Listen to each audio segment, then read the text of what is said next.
Mr. Cerna, let's go through your stuff. Assault, a prior, now a felony, another felony assault, unauthorized use of a motor vehicle. I don't know what on earth we need to do. And when you muck with the wrong person, they're going to shoot your ass dead. Buckle up, because this isn't your average car burglary case. What starts as a parking lot break-in spirals into a full-on criminal resume of chaos. We're talking theft, evasion, assault, tampering, and enough unauthorized motor vehicle use to run a used car lot. Juan Jose Cerna walks into court again. Yes, again, this time charged with burglary of a motor vehicle at an Old Navy in Harris County. But hold up, this isn't just about this charge. The judge is about to unveil a laundry list of priors, so long it might as well be a criminal LinkedIn profile. And when she finally snaps, let's just say the courtroom gets loud. Who do you think should take responsibility? The driver, the passenger, or both? Drop your take in the comments while we dive into this legal roller coaster. You are Juan Jose Cerna. Mr. Cerna, you now stand charged yet again with burglary of a motor vehicle. We're going to do probable cause. You have the right to remain silent. Anything you say can or will be used against you. On March 20th, 2025, law enforcement officer was dispatched to a burglary of a motor vehicle that occurred in Old Navy parking lot in Harris County, Texas. A law enforcement officer spoke to two witnesses who viewed the incident. The first witness stated that the suspect's motor vehicle pulled up the complaining witness's motor vehicle, and the suspect wearing a camouflage hoodie got out and pulled on a door handle of the complaining witness's motor vehicle, attempting to open it. That set off the alarm of the motor vehicle, and the first witness advised that the suspect got back into a car, drove off to another area of a parking lot, parked, and waited for the alarm to stop alerting. The first witness stated that once the alarm stopped making noise, the suspect jumped back over to the complaining witness' motor vehicle, parked, and the suspect in the passenger seat got out and was able to make entry into the complaining witness's motor vehicle. The complaining witness advised that she was walking up to a motor vehicle when she saw a Hispanic male wearing a camouflage jacket sitting in the driver's seat of her motor vehicle. The complaining witness stated that the suspect saw her walking up, jumped out of her motor vehicle, got into the passenger side of the waiting vehicle with an unreadable plate, and the complaining witness then heard the male tell the driver, "Go, go, go." Another law enforcement officer advised he was patrolling when the gold Tahoe that the suspect was observed in passed him at a high rate of speed. Traffic stop was initiated, and the law enforcement officer was able to send pictures from the witness showing the suspect motor vehicle leaving the location to another law enforcement officer who was able to verify the suspect motor vehicle. After further investigation and search of the suspect, a camo jacket was found in the rear seat, and a flat-pointed screwdriver consistent with the tool that would be used to break a lock on the complaining witness's door. It was both that were attempting to B&B. Yes, Your Honor.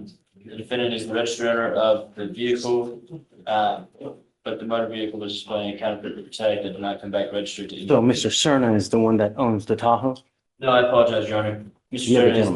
the second. Looks like the second that was in the that was in the driver's seat whenever the complaining witness came out is not the owner of the vehicle. Judge, if I may, the complainant or the witness stated that she saw a Hispanic male with a camouflage hoodie. When they were pulled over, there's two people in the vehicle. The camouflage hoodie was not on my client, so I'm saying that there's no probable They have cause. both of them in the car, being car. The both of them in the car. That's Okay, what, Judge. according to you, right? Yes, Your Honor. Both individuals. We're in the car attempting to, I have the Because I thought I read that one person wearing a camouflage hoodie was in the car. when that was the somebody- second one. So the first person goes in, gets out, and then that's when the other one goes in. And then at that point, the complaining witness comes up and tells them to take off. Mr. Cerna, let's go through your stuff. And there it is, the motherlode of felonies. The judge doesn't just list Cerna's charges. She recites them like she's reading a criminal gospel. Theft, burglary, evading arrest, possession, tampering with records. There's barely a crime not on this man's record. And then comes the rhetorical gut punch. What on earth do we need to do to keep our county safe? This is more than frustration. It's exhaustion from a system that keeps recycling repeat offenders. And let's be honest, when a judge says, "You scare me," that's not courtroom theater. That's personal. Should bond even be an option for someone with this history? Would you risk releasing him again? Tell us your thoughts, because clearly this judge is fed up.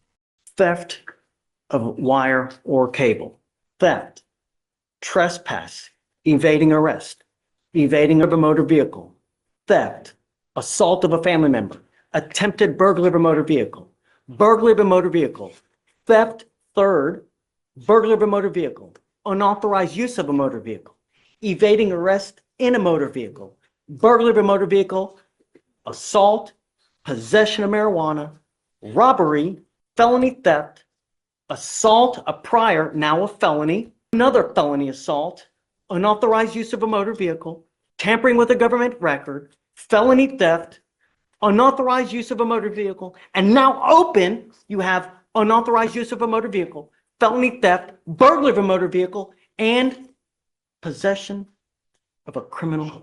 What on earth do we need to do to keep our county safe? It's a rhetorical question, but I don't know what on earth we need to do to ensure that our county and our cars are safe.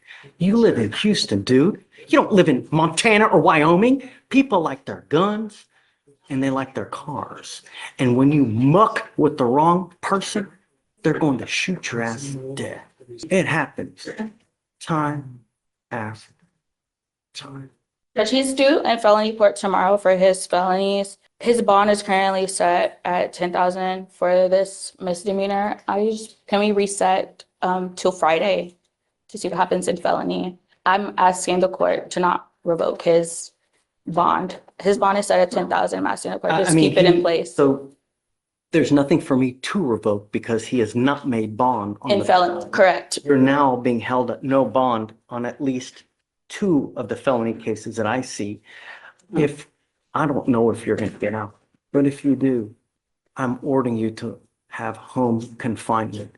I don't want you out at all because you scare me, Mr. Sonner. You really do. You're not going to be in possession of weapons. On your other ankle, I'm going to put a scram monitor so I know that you're not consuming alcohol. I don't want you using any dope. And let me be frank. If I find that you break any of these conditions on your bond, I'm going to make your bond so high you'll have teeth popping out. Do you understand? Who got the co-defendant? Do we have the co-defendant? No contact with the co-defendant, please, Felicia. Still loading on our apologize. We have to. Say it again. You ever had a job before? A full-time job? Yeah. That's probably a good idea. When you have too much time on your hands, you become self-destructive. So with this, it's just a matter of time, dude. It's either dead or 50 years, man. Really? Life's too short to live in a 6x9 box for the next 50 years. All right. So I have talked to pretrial in regards to the violations as to tampering with the scram. You need a translator anyways, right? I guess Vicky so. Ramirez? Yes. So pretrial doesn't know exactly what was tampered with. He does work in construction. He wears socks. He does suffer from this condition called neuropathy, where he has to put like this cream on here. He says that scram actually has been causing him a lot of pain on his legs. So sometimes he shifts it to put the lotion or moves it. But since it was in the morning, he said it was probably like when he was at work with the boots. But there was no DAC, no alcohol, nothing. It was just Because a tampering. lot of times the way they do it, they tamper with it so that alcohol can't be detected. They'll put something in between the leg and the monitor this is Enrique Ramirez. This was, A lot of times they'll say the tamper was from midnight to like 6 a.m. so that we know that there was something in between the leg or they've done something for that length of time. I don't know. See the first one. And it says we alcohol had was at detected. On March 1st at 4:32 a.m., returned to baseline at 2:40 p.m. That tamper was 10 hours and 8 minutes. Come up, Mr. Ramirez. I don't see the second one. I see the one on the first. I don't know what to tell you, Ms. Solis, but oh, I mean, pretrial doesn't have knowledge as far as like what was the tampering. I mean, they can't. It's impossible. I know that, Judge. It is, all we know is that the device It was not detecting his skin for certain period of time. And at the same time, alcohol is detected. So let's do this. I need to get a translate here so I can properly translate and let him know what I'm going to. Oh, Blasa. Can I borrow you for a second, please? No, I just need you to help me translate. Oh, okay. Mr. Ramirez, you were instructed not to tamper or remove the device. We have two tamper events here, where on March 1st at 6:33 a.m. and the second one on March 10th of 2025 at 11 a.m. Alcohol was detected on the first event. Alcohol was not detected during the second tamper event. That's what I have. We need to do something with this case. It's 207 days old and he's now tampering with the device. So I know, Judge. I mean, we're ready for plea today, but you're tampering with the device and you're consuming alcohol. Told you not to. Let's do this. I'll send it for a drug and alcohol test right now and he'll. Judge, yeah, because he has no status. If he goes in custody, he will get a nice hold. I have admonished you ad nauseum not to violate conditions, because if you go to jail, there will be serious consequences. And we now have tamper events and a positive alcohol rating. I am now going to send you for an alcohol and drug test right now. I want to know what, if anything, that you will test positive and you're to come right back. Because he does say, he does use the creams on his arms and hands, so it doesn't have a BAC level or anything in regards to the scrum, so. Advised of. I understand, Judge, I understand. All I know is that alcohol is detected and he's tampering with the device. Judge. All right, well, so I'll step out and then, thank you. So where do we land? Juan Jose Serna now faces multiple tamper events, confirmed alcohol detection, and one of the longest active rap sheets we've seen in court this month. Despite warnings, despite prior court orders, Serna continues to violate the terms of his release, showing little regard for the law or for the freedom he's rapidly running out of. The judge's frustration boiled over for a reason. At this point, every leniency feels like a risk to public safety. Serna's heading for a drug and alcohol test, but the writing's on the wall. Direct Hit, if you found this case as shocking as we did, make sure to hit that like button, share your thoughts in the comments, and don't forget to subscribe for more jaw-dropping courtroom breakdowns. We've got more drama, more rulings, and more moments where justice speaks loud and clear. See you in the next one.